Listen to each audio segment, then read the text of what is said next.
কাজ করতে করতে যখন একটু আমার উইক লাগবে তা আমি একটু এসে একটু আমরা শুরু করি, কারণ একটু জ্বরটা হওয়ার পর আমি একটানা কাজ করতে পারি না। একটু কাজ করলে একটুখানি মনে হয় একটুখানি কোমরটা টান করে আসি। তো সেটাই করতে যতবারই আসি, যখনই শুই,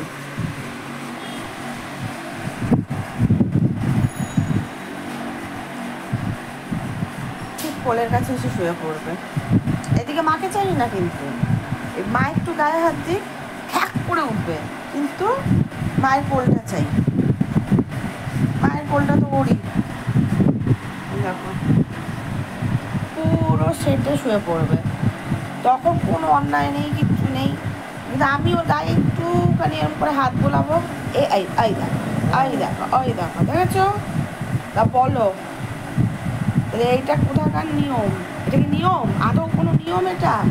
হ্যাঁ, আমি ওর গায়ে এতটুকুনি হাত দিতে পারবো না, ও সোনার বরণ গায়ে, কিন্তু আমি একটুখানি এসে শুলেই ও আমার কোলের কাছে এসে শুয়ে পড়বে, আমার কোলের কাছে এসে শোবে, আমার বুকের ওপর উঠে শোবে, আমার চুলগুলোকে টানবে, ঠিক আছে, আমার হাতের উপরে শোবে, মানে এগুলো সব ওর অধিকার, কিন্তু ওর গাটা কার অধিকার কে জানে?